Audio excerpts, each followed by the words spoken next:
नमस्कार, आप सभी का एक बार फिर से स्वागत है हमारे चैनल संस्कारी बेटी पे।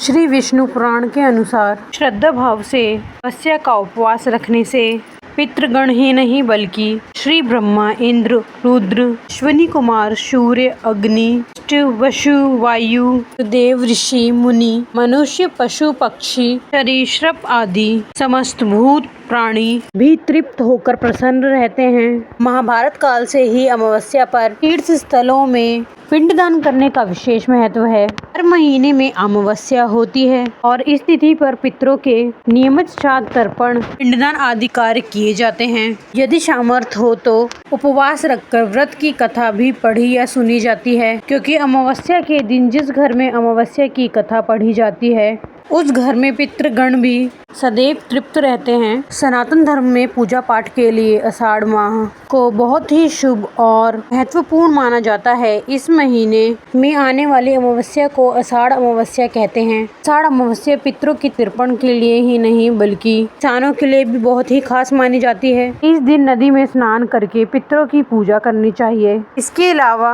हल और खेती में इस्तेमाल होने वाले उपकरणों की भी पूजा आज के दिन की जाती है। अमावस्या तिथि पितृ दोष और कालसर्प दोष को दूर करने के लिए भी बहुत ही शुभ मानी जाती है। प्राचीन काल के अनुसार बहुत साल पहले की बात है कि किसी ब्राह्मण गरीब परिवार में पति पत्नी और उनका पुत्र रहा करते थे। सारा परिवार भगवान की भक्ति में लीन रहता था। उनकी पुत्री सुंदर, संस्कारी और गुणवान थी। वह उसके लिए वर की तलाश कर रहे थे, परंतु निर्धन होने के कारण उसके विवाह में बाधाएं आ रही थी। भगवान की दया से एक दिन उसके घर में बहुत बड़े महात्मा आए। उस कन्या ने उनकी खूब सेवा की। कन्या की सेवा भावना से प्रसन्न होकर महात्मा ने उसे आशीर्वाद दिया था। तब उस लड़की के पिता ने कहा कि हम अपने पुत्री के लिए बहुत समय से अपनी पुत्री के विवाह के लिए वर ढूंढ रहे हैं, पर हमारी निर्धनता के कारण हर बार बात बनते बनते रह जाती है। कृपा करके बताइए हमारी पुत्री के हाथ पीले कब होंगे। महात्मा जी ने उस लड़की के हाथ को देखा तो बोले, इस लड़की के हाथ में तो विवाह रेखा ही नहीं है।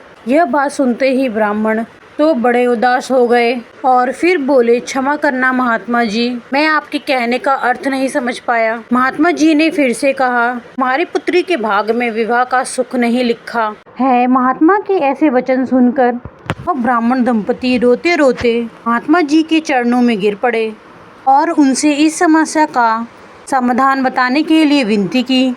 जब वह विनती करने लगे तब महात्मा जी ने उन्हें अपने चरणों से उठाया और बोला कि पास में ही एक गांव है। उस गांव में सोना नाम की धोबन जाति की प्रतिव्रता महिला अपने बेटे, पति और बहू के साथ रहती है।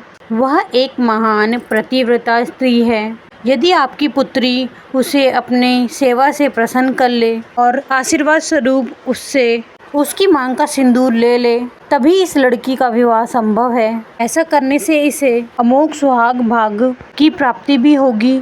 मगर ध्यान रहे कि वह प्रतिव्रता महिला कहीं भी आती जाती नहीं। महात्मा जी ब्राह्मण दंपति के घर से विदा हो गए। अब भोर होते ही ब्राह्मण ने अपनी पुत्री को सोना धोबिन की सेवा करने के लिए भेज दिया। लड़की पूरे दिल से सोना धोबिन के घर की साफ सफाई और बाकी घर के काम भी उसके उठने से पहले ही करके अपने घर लौट जाती थी। यह क्रम बहुत दिन तक ऐसे ही चलता रहा। एक दिन सोना धोबन अपनी बहू को शाबाशी देते हुए बोली कि तू तो मुहूर्त में ही उठकर सारा घर का काम कर लेती है और मुझे पता तक नहीं चलता। बहू बोली, माताजी मैं तो सुबह देर से उठती हूँ, मुझे लग रहा है घर के ये सारे काम आजकल आप किया करती हैं। यह जानकर सोना धोबन बहुत हैरान हुई। उसने सोचा कि आखिर उसके घर का ये सारा काम कौन कर रहा है, इस बात का मुझे पता लगाना चाहिए।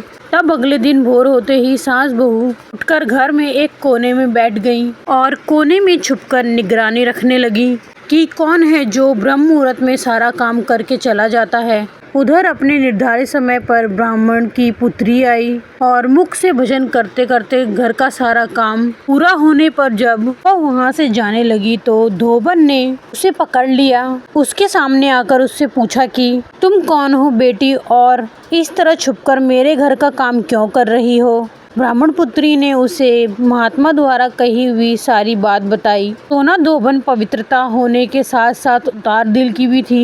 वह उस लड़की की सहायता करने के लिए तैयार हो गई। उस दिन अमावस्या थी और वह उस लड़की के साथ बिना अन्न जल ग्रहण किए उपवास रखकर उसकी घर की ओर चल पड़ी। उसने सोचा रास्ते में कहीं पीपल का पेड़ मिलता तो उसे भवरी देकर और उसकी परिक्रमा करके जल ग्रहण करेगी। लड़की के घर पहुंचकर जैसे ही सोना धोबन ने अपनी मांग का सिंदूर उस कन्या के मांग में लगाया तो सोना धोबन के पति के प्राण पखेरु उड़ गए। सोना धोबन को ज्ञात हो गया कि उसके पति अब इस दुनिया में नहीं रहे। वह ब्राह्मण परिवार से विदा लेकर चल पड़ी। रास्ते में पीपल के पेड़ को देखकर उसने ईंट के टुकड़े से भवरी देकर 108 बार पीपल के पेड़ की परिक्रमा की। उसके बाद जल ग्रहण किया। भी उसके पति के मृत देह में प्राण लौट आए। इस प्रकार अमावस्या के दिन पीपल के पेड़ करने और इस कथा को सुनने से सुहागन महिलाओं का सुहाग अटल रहता है। सुहागन महिला को भी प्रकार के मनोरथ प्राप्त होते हैं। जिसका विवाह नहीं हो रहा हो उन्हें मनवांछित वर की प्राप्ति होती है। सभी अभीष्ट मनोरथ की पूर्ति होती है।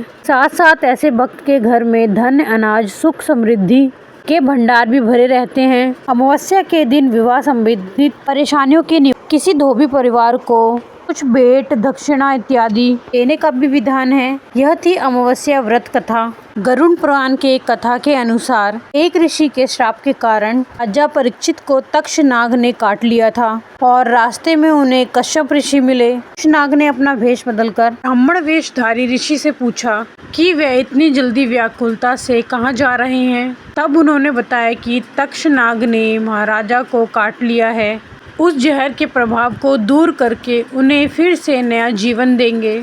यह सुनकर तक्ष ने अपना परिचय दिया और ऋषि कश्यप को वापस लौटने के लिए कहा। तक्ष ने ऋषि कश्यप से कहा, मेरे जहर के प्रभाव से कोई नहीं बच पाया है। तब कश्यप ऋषि ने कहा, वह अपने मंत्रों की शक्ति से विष का प्रभाव खत्म कर देंगे।